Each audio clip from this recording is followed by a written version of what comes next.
السلام علیکم ناظرین، میں ہوں سہیب اقبال اور آپ میرا یوٹیوب چینل دیکھ رہے ہیں سہیب اقبال آفیشیل۔ ناظرین، آج ہم گفتگو کریں گے حالات حاضرہ پہ۔ آج کی اہم خبروں کے حوالے سے جو تبصرہ جانیں گے، سید ذیشان حیدر ہمارے ساتھ موجود ہیں۔ ان سے جو ہے وہ ماہرانہ رائے لیں گے، ان کا تجزیہ لیں گے، ان کا کومنٹ لیں گے۔ آج ہمارے ساتھ سید ذیشان حیدر صاحب موجود ہیں۔ سر، ویلکم ان شو۔ کیسے ہیں آپ؟ مزاج کیسے ہیں؟ جی، اللہ کا بڑا کرم ہے، اس کا بہت ہی اس کا کرم ہے جی کہ میں آپ کی خدمت میں حاضر ہوا ہوں، اور جو کچھ ہے اس کی ذات کی طرف سے ہی ہوتا ہے۔ ہم تو کہتے ہیں نا، مین پرپوزز گاڈ ڈسپوزز، تو ہم تو سانس بھی نہیں لے سکتے جب تک اس کی رضا شامل نہ ہو۔ تو thank you for inviting me جی۔ کیا خبریں ہیں جی؟ آج کی کیا رپورٹیں ہیں؟ آج کی سر، پی ڈی ایم تقسیم ہو گئی ہے۔ پی ڈی ایم کے اندر ایک پی ڈی ایم بن گئی ہے، ایک پی ڈی ایم ہم خیال گروپ بننے جا رہا ہے۔ اچھا، اور دوسرا حکومت کی بات کریں تو اب معیشت کا جو ہے وہ اس وقت اگر دیکھا جائے اعداد و شمار تو دھڑن تختہ ہوا پڑا ہے۔ وزیر خزانہ چینج ہو رہے ہیں، چیزیں چینج ہو رہی ہیں لوگوں کے اندر۔ اگر آپ رپورٹنگ کرتے ہیں سارا دن، لوگ بڑے پریشان ہیں۔ لوگ جو جتنا بڑا کاروباری ہے وہ اتنا پریشان ہے، کاروبار والا پریشان ہے، ملازمت والا پریشان ہے، ہر بندہ پریشان ہے۔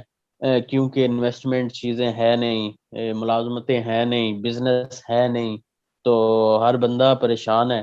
جی، تو کیا سمجھتے ہیں کہ یہ معیشت کو ہوا کیا ہے؟ مطلب حتیٰ کہ آپ کو یاد ہوگا سر، 2008 کے اندر جو ہے نا، وہ یورپ کے اندر جو اکنامک آیا، اس کے بعد بھی تک ملک کے حالات ہمارے بھی تھوڑے ہوئے، لیکن اس طرح نہ تھا جو اس وقت صورتحال ہے۔ جی، جی۔ تو کیا سمجھتے ہیں آپ؟ کا اس حوالے سے کیا رائے ہوگی؟ دیکھیں، یہ جو پاکستانی معیشت کی کہانی ہے، یہ اس دردناک فلم کی طرح ہے جس کی شروعات بھی آنسوؤں سے ہوتی ہے، اور جو اختتام ہوتا ہے وہ بھی آہو بکار سے ہوتا ہے۔ لیکن فرق صرف اتنا ہے کہ یہ فلم ابھی ختم نہیں ہوئی، جیسے کہتے ہیں نا، ابھی پارٹی بھی تو باقی ہے۔ تو انشاءاللہ تعالی جب تک ہمارے عوام جو ہیں وہ موجود ہیں، عوام کے اندر آپ جیسے ہونہار اور باشعور لوگ موجود ہیں، تو یہ جنگ جو ہے یہ جاری ہے۔ اور انشاءاللہ تعالی جس طرح فیض صاحب کہہ گئے ہم ایک دن دیکھیں گے، تو مایوس نہیں ہونا چاہیے۔ حالات واقعی بہت مشکل ہیں، اور مشکل شاید مزید اور مشکل آنے والے ہیں، لیکن یہ چیز سمجھنے کی ضرورت ہے کہ جب حضرت امام حسین کا قول ہے غالباً کہ ظلم جب حد سے بڑھتا ہے تو ختم ہو جاتا ہے۔ تو حالات ایک دفعہ برے ہوں گے مزید، اور اس کے بعد پھر انشاءاللہ تعالی بہتری آئے گی، لیکن یہ کرنا آپ نے اور میں نے ہے۔ یہ جو سمجھنے والی چیز ہے، اس کو کرنے کے لیے کسی پارٹی، کسی اس کی جو ہے وہ، اگر ہم انتظار میں رہیں گے کسی مسیحا کے، تو یہ لال بتی، ٹرک کی لال بتی کے پیچھے لگنے والی بات ہے۔ ہمیں خود اپنی چیزوں کو اپنے ہاتھ میں لینا پڑے گا۔ اب یہ کیسے لینا پڑے گا، اس کے اوپر ہم علیحدہ سے کبھی بات کر لیں گے۔ تو coming back to the current situation, دیکھیں جی، اگر آپ نے سچویشن آج کی سمجھنی ہے، اس سے پہلے آپ کو تھوڑی سی پاکستان کی تاریخ سمجھنی پڑے گی کہ ہمارے ساتھ ہوا کیا۔ اس کو تھوڑے چند الفاظ میں، آپ کے پاس گیس وافر تھی، آپ کے پاس پانی وافر تھا، آپ کے پاس آپ کا، اس کو آپ نے کیسے استعمال کیا؟ انرجی کو اور پانی کو آپ نے کیسے استعمال کیا؟ پانی، پہلے انرجی کی بات کر لیں، سوئی سے گیس نکلتی تھی، گیس چولہوں میں جلائی، گیس آپ نے انڈسٹری میں جلائی، گیس آپ نے پانی کی طرح بہایا اس کو، اس سے آپ نے جو فائدہ لینا تھا اسی سے آپ نے ایکسپورٹ بنائی نا۔ اس کو آپ نے انڈسٹری میں جھونک دیا 2000 کے بعد، تو آپ نے انڈسٹری میں گیس دینی شروع کر دی جب تھوڑی پاور کی کرائسس ہے تو، اور بہت ہی کم ریٹس میں دی، اس سے آپ نے ایکسپورٹر نے باہر ایکسپورٹ کیا، ایکومولیشن آف ویلتھ ہوئی، ٹیکسز آپ کو کلیکٹ ہوئے۔ اب پرابلم یہاں پر یہ آیا کہ پچھلے 4 5 6 دہائیوں کے اندر جو آپ نے پروفٹس گورنمنٹ نے یا ریونیوز ٹیکس کی صورت میں حاصل کیا ان ریسورسز کو استعمال کرنے کے بعد، ٹھیک ہے جی، ان ریسورسز کو سستا استعمال کیا، کاروبار بڑھا، اس پہ ٹیکسیشن کی گئی، ٹیکسیشن سے جو پیسہ اکٹھا ہوا اب وہ کہاں استعمال ہوا، یہی چیز سمجھنے کی۔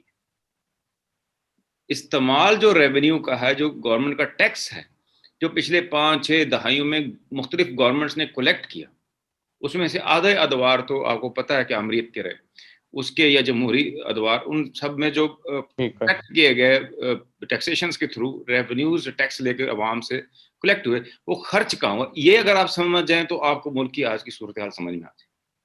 اور اس کو سمجھنے کے لیے آپ کو سمجھنے کی ضرورت ہے کہ جو خرچ کرنے والے تھے ان کی ترجیحات کیا تھی۔ ٹھیک ہے جی. ہوا کیا, کچھ دفاع پہ خرچ ہوا, زیادہ تر حصہ دفاع پہ, یہ کوئی راز نہیں ہے, دفاع پہ خرچ ہوا, کیونکہ ہمارے کہا جاتا ہے کہ ہمارے جو ہے اور حالات ایسے تھے, ہمارے دونوں ہر طرف سے ہمارے دشمنوں میں ہم گھرے ہوئے ہیں. ٹھیک ہے, دشمن ہمارے موجود ہیں, ہمیں تھریٹ ہے, اس چیز کو اگر ہم تسلیم کر لیتے ہیں اور ایسا رہا ہے تو وہ ڈیفینیٹ ڈیفینس پہ رہا. لیکن جہاں پہ ہونا چاہیے تھا, چلے ہم وہ ڈسکس کر لیتے ہیں, ہونا کہاں پہ چاہیے تھا, کہاں پہ ہوا وہ تو ایک فیکٹ ہے. ہونا یہ چاہیے تھا سب سے پہلے تو آپ کو تعلیم پہ ہونا چاہیے.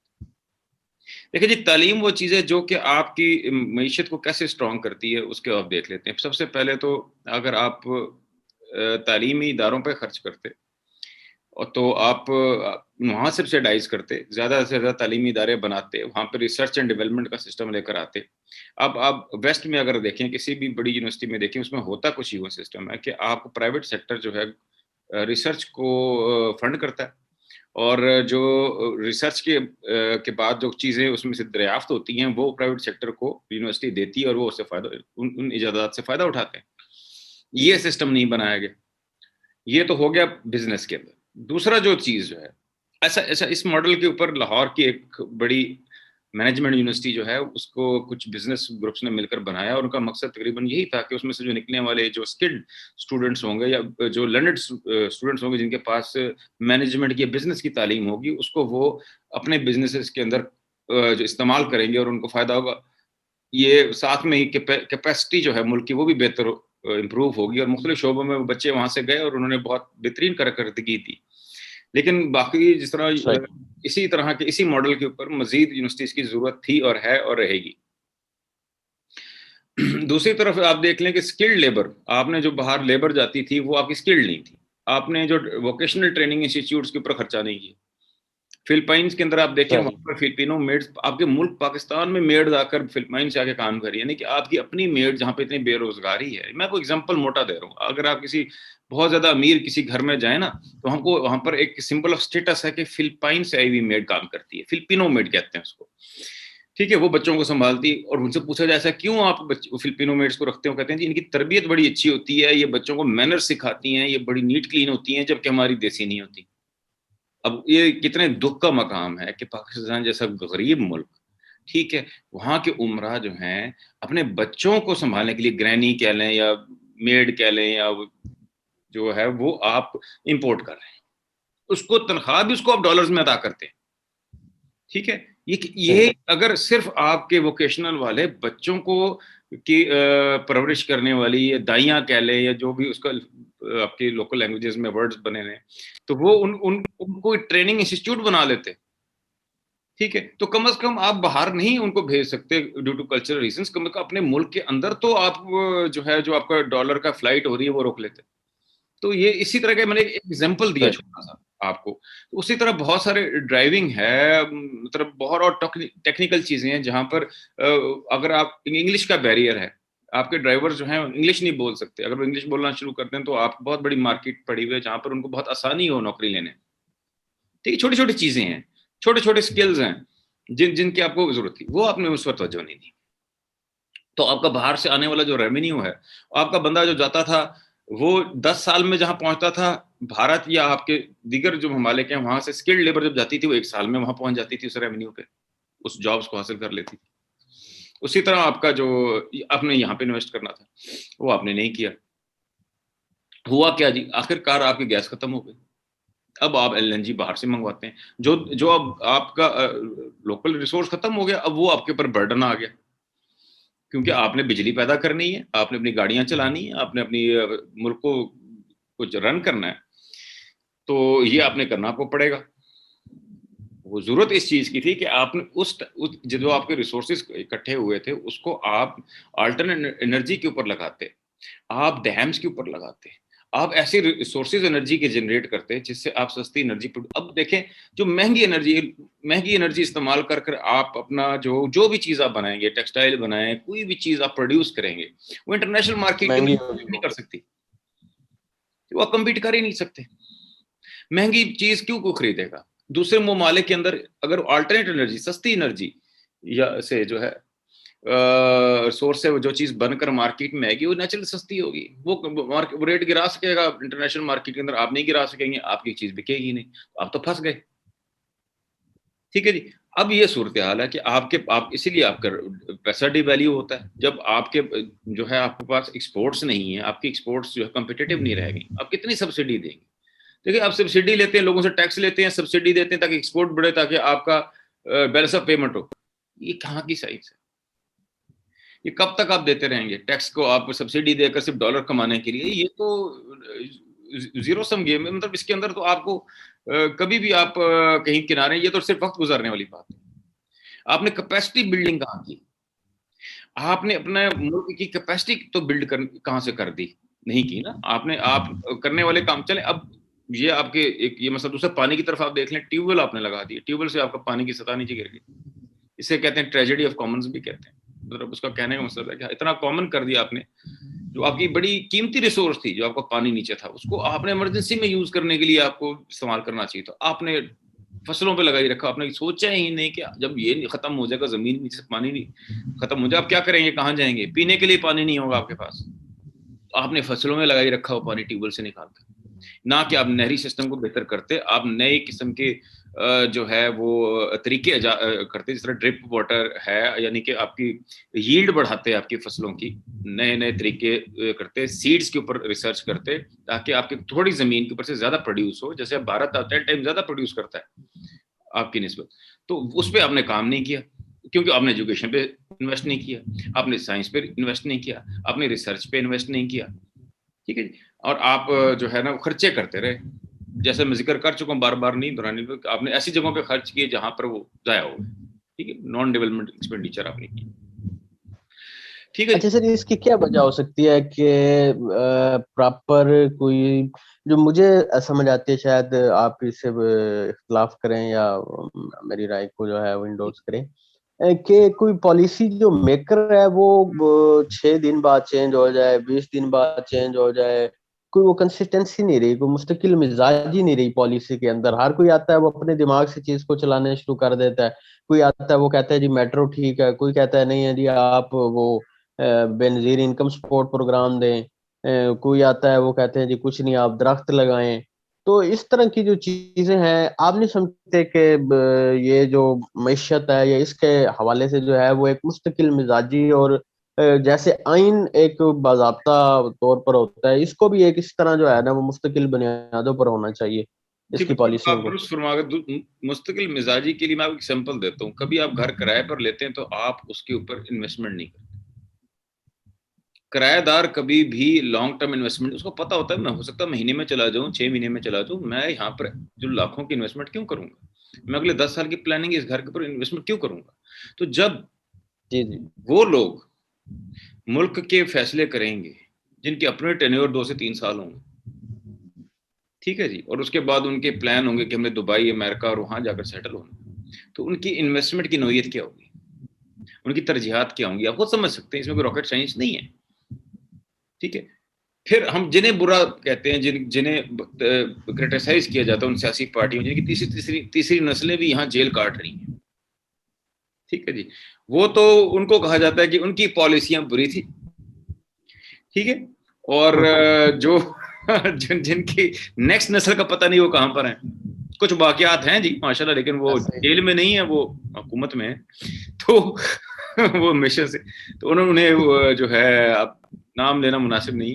تو آپ دیکھ لیں, یہ مسئلہ ہے سارا. جب آپ کی پالیسی میکر وہ لوگ آ جائیں گے جن کے سٹیکس ہیں, جنہوں نے یہاں رہنا ہے, جن کا اس ملک کو چھوڑنے کا کوئی ارادہ نہیں, جو اس ملک کے ایکچوئل اونرز ہیں یعنی عوام اور عوامی نمائندے, وہ پالیسیز بنائیں گے. وہ اگلے 20 سال کی, 50 سال کی. یہی فرق ہے بھارت کے ساتھ, آپ کو یہی فرق ہے. یہ پالیسی ساز وہ لوگ ہیں جو کہ وہاں کے پرمنٹ ریزیڈنٹ ہیں, یہاں کے پالیسی ساز وہ ہیں جو کہ 2 سے 3 سال کے بعد بیگ اٹھاتے ہیں اور کہیں بھی چلے جاتے ہیں. ٹھیک ہے. تو وہ یہ فرق ہے. اسی لیے آپ کی جو ہے وہ پالیسیز میں کنٹینیوٹی نہیں ہوتی, یا کنٹینیوٹی بیسڈ پالیسیز نہیں ہوتی, یا لانگ ٹرم چیزوں گولز کو رکھ کے نظر نہیں ہوتے. وہ پھر ایسے ہی ہوتا ہے جی, یہاں سے آپ ٹیکس کو ڈالو, سبسڈی میں ڈالر بیلنس آف پیمنٹ پیدا کرو, آج کی ہماری دہاڑی لگ جائے, اس کے بعد دیکھی جائے گی. ابھی آپ دیکھیے گندم آپ منگوا رہے ہیں, آپ چینی منگوا رہے ہیں, بھائی خدا کا خوف کریں, آپ باہر ایکسپورٹ کیا کر رہے ہیں؟ اب تو آپ کاٹن دھاگا منگوانے کا پلان کر رہے ہیں, یہی آپ کی ایکسپورٹ تھی ٹیکسٹائلز, وہ بھی آپ امپورٹ کرنے لگ گئے, آپ شوگر بھی امپورٹ کر رہے ہیں, آپ آٹا بھی, آپ سبزیاں بھی, تو آپ کی ایکسپورٹ کیا قرضے, امپورٹ تو قرضہ رہ گیا, قرضے لے کر اچھا سر معذرت, اگر ٹائم تھوڑا ہے کم, 1 منٹ میں سم اپ کر دیتے ہیں. ایک اہم بات میں اور بولنا چاہتا ہوں, آپ کی آبادی, آپ نے اس پہ کام نہیں کیا, آپ کی جو فیملی پلاننگ ہے وہ سبجیکٹ سب سے زیادہ اگنور ہوا پچھلے 2 دہائیوں میں تو کم از کم, اور یہ اس کی وجہ یہ ایک فیکٹ ایڈ کرنا چاہتا ہوں. جی اس کی ریزن میں بتا دوں, اس کی ریزن یہ تھی کیونکہ آپ نے ایک خاص نظریہ مذہبی قسم کا فلوٹ کرنا تھا جو اس سے متصادم تھا فیملی پلاننگ سے, یا وہ کر لیتے اپنے کچھ مقاصد حاصل کرنے کے لیے, یا آپ یہ کر لیتے. جب اس درمیان میچ پڑا تو آپ نے کہا جی کہ یہ تو چلو بھگتتے رہیں گے, عوام بھگتتے رہیں گے, ان کو شعور آئے گا تو دیکھا جائے گا. بہرحال ہم جو ہیں ایک خاص قسم کی ذہنی آبیاری کرتے ہیں جو ہمارے فارن پالیسی یا جو بھی جس کا ہم عذاب میں پھنسے ہوئے ہیں FATF میں. جیسے اب آج ہم کہتے ہیں جی کہ اپنا گھر درست کرنا ہے, آج کہتے ہیں, اس وقت گھر ہم بگاڑ رہے تھے تو ہمیں خیال نہیں تھا. خیر تو اینی ویز, تو یہ آپ کے جو مسائل ہیں, یہ آپ کا بوجھ ہے آپ کی معیشت پہ, اور اس وجہ سے آپ کے حالات خراب ہیں. یہ ٹاپک ہم پھر دوبارہ بھی کسی وقت جب آپ کہیں گے اس پہ ٹچ کریں گے انشاءاللہ تعالیٰ, تاکہ لوگوں کو پتہ چل سکے کہ جو آج ہم جس گرداب میں پھنسی ہوئی ہے قوم, اس کی وجوہات کیا ہیں. جی ناظرین, آپ نے جو ہے وہ گفتگو سنی. سید ذیشان حیدر صاحب کا یہی کہنا تھا کہ ہم نے جو ٹیکس اکٹھا کیا, ریونیو اکٹھا کیا, وہ ہم نے جو لگایا ہے وہ غلط جگہوں پہ لگایا ہے. اگر وہ درست جگہ انویسٹمنٹ ہوتی تو یہ حالات نہیں ہوتے. تو آج کے پروگرام کے لیے اتنا ہی. اپنے میزبان صہیب اقبال کو اجازت دیجیے. اگر آپ کو ہماری ویڈیو انالیسز اچھا لگے تو چینل سبسکرائب کر دیجیے گا. شکریہ.